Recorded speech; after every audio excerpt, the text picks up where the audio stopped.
Bangkok, March 1975, 8:17 p.m. Rajiv Kamsing was 29 years old, and he'd been fighting Muay Thai since he was 7 years old. 7. That was how they did it in Thailand. You started young. You trained your entire life. You learned Muay Thai the way Western children learn to walk and talk. It was part of your culture. It was part of who you were fundamentally. Rajiv was Thai. He'd been born in Bangkok. He'd grown up in the city. He'd trained in the sport that Thais had been perfecting for centuries, a martial art that had evolved over generations into something that was both beautiful in its elegance and devastatingly practical in its effectiveness in actual combat. He was a professional fighter, an undefeated professional fighter. He'd fought 127 professional matches in his career. He'd won 126 of them. His only match that hadn't ended in a clear victory had been a draw. For 5 years straight, he'd been undefeated. Rajiv weighed 155 pounds. He was 5'9". He was lean muscle and power, and years of conditioning that had shaped his body into an instrument of precision. His legs were like steel cables from 22 years of kicking bags, kicking pads, kicking opponents. His hands were scarred and calloused. His face bore the unmistakable marks of someone who'd been in combat situations repeatedly. Small scars above his eyes, a slightly crooked nose broken twice, cauliflower ears. Rajiv had a reputation that extended throughout Asia. He wasn't just well known, he was legendary. He was the undefeated champion of Thailand. Thai fighters didn't want to face him because they understood what Muay Thai actually was at the highest levels of competition, and that beating him would require something truly extraordinary. He traveled to Bangkok's largest stadium for this night, the Raja Damnern Stadium, not to fight in a competition, to give an exhibition.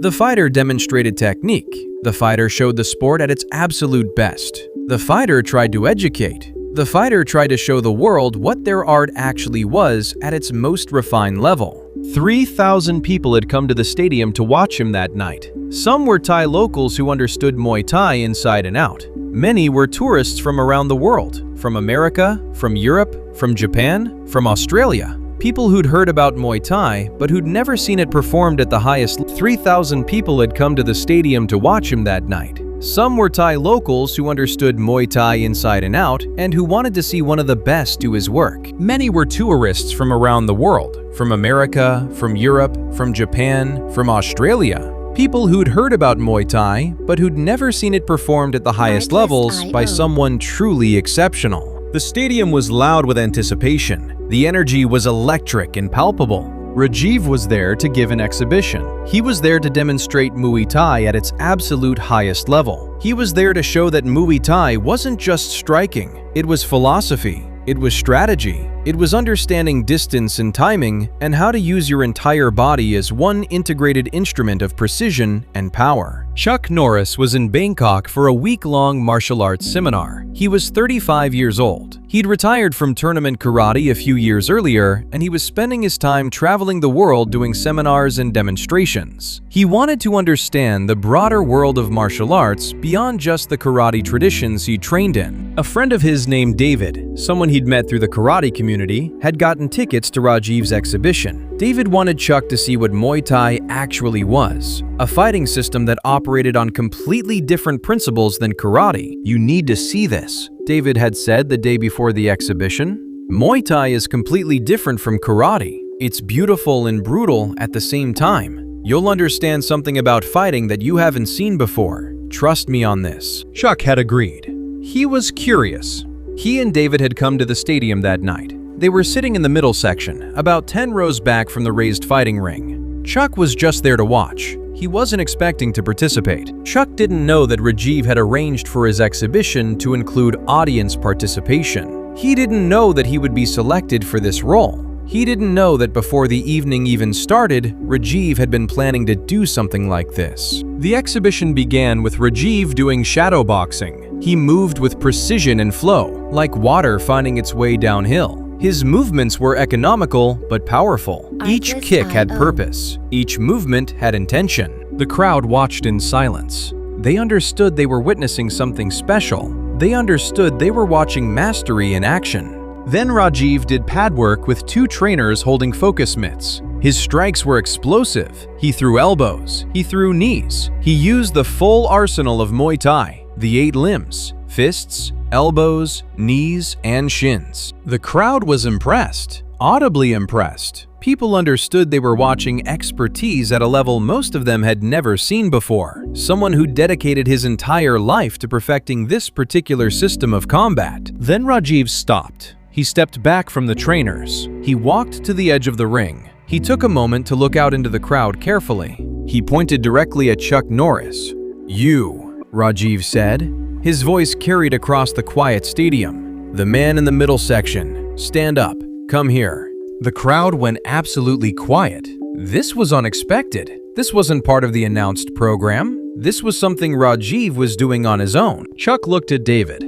David was smiling like he'd known something was going to happen. "Go," David said. "This is what I wanted you to see." Chuck stood up and made his way down toward the ring. He had to move past several people to get to the stairs. He climbed into the ring. He was wearing casual clothes, jeans, and a button-up shirt. He wasn't prepared for this. Rajiv looked at him carefully. He was reading him. He was assessing what he was seeing. "What is your name?" Rajiv asked. "Chuck Norris," Chuck said. Rajiv didn't react. The name didn't mean anything to him. Rajiv had simply looked out at the crowd and seen someone with a particular look about him. The look of someone who'd trained in martial arts, who carried himself with awareness and presence. "You look like you know about fighting," Rajiv said. "Is that correct? Have you trained in martial arts?" "I've done some martial arts," Chuck said. "Good," Rajiv said. "Good. Then I will show you something. I will show you what happens when you do not understand how to deal with someone trained in Muay Thai. I will demonstrate for you. Is this okay with you?" "That's fine," Chuck said. What happened in the next 10 minutes would be told in martial arts circles for decades afterward. Rajiv didn't try to seriously hurt Chuck. This was an exhibition, a demonstration for educational purposes. But Rajiv also wanted to show this stranger what happened when you faced someone trained in Muay Thai and the effectiveness difference between systems. Rajiv threw a kick. It wasn't full power, it was controlled, but it was aimed directly at Chuck's leg. Chuck saw it coming. He tried to block it with his arm the way he'd been trained in karate to block kicks. The impact was surprising to Chuck. Rajiv's shin hit Chuck's forearm, and Chuck felt the power behind it immediately. This was different from karate. The power generation was different. The way force traveled through the body was different. Chuck adjusted his understanding immediately. He understood that he just learned something real about what he was facing. Rajiv threw another kick. This time, Chuck moved out of the way of it rather than trying to block it. This time, Chuck understood that blocking might not be the right strategy against this particular type of strike. Chuck adapted based on what he'd learned. Rajiv smiled. He understood that Chuck had learned something in that first exchange, that Chuck was smart enough and skilled enough to learn in real time. For the next 8 minutes, Rajiv demonstrated different Muay Thai techniques. He showed high kicks aimed at the head. He showed low kicks aimed at the legs. He showed kicks to the midsection. He showed clinch work, the way you held an opponent close and used your knees while standing very close together. He showed elbow strikes. He showed different combinations. He showed how you could blend techniques together seamlessly into flowing combinations. Chuck didn't try to fight back. He understood that this was a demonstration. He understood that Rajiv was teaching him something important. And Chuck was learning rapidly. He was seeing how the techniques worked. He was understanding how different this system was from what he'd trained in his entire career. By the end of the demonstration, the crowd understood something fundamental. They understood that this wasn't just Rajiv showing off for the crowd. This was two martial artists exchanging knowledge. This was a teaching moment. They understood that Chuck, whoever he was someone who understood enough about fighting to learn quickly from someone at Rajiv's level. After the exhibition ended and the crowd was filing out of the stadium, Rajiv approached Chuck. "You learn quickly," Rajiv said. "You understand fighting. I could see this from the beginning. I want to teach you more. Will you come to my training facility tomorrow?" Chuck agreed immediately. He was curious. He wanted to understand more about this system. He wanted to learn from someone who was clearly a master at what they did. Chuck went the next day. For the next 4 days, while Chuck was still in Bangkok on his seminar schedule, he trained with Rajiv at Rajiv's training facility. He learned Muay Thai basics. He learned how to kick differently than he kicked in karate. The power came from the hips differently. The angle of the kick was different. The follow-through was different. The mechanics were fundamentally different. He learned about clinch work, how to hold your opponent, how to use your knees effectively, how to move in close quarters. He learned about elbows. He learned about the different power generation methods that Muay Thai used versus karate. He learned from Rajiv directly and personally. Rajiv didn't send him to work with trainers. Rajiv taught him himself. Rajiv showed him each technique carefully. Rajiv explained the philosophy behind the techniques. Rajiv explained why Muay Thai worked the way it did. Rajiv explained the history and the principles.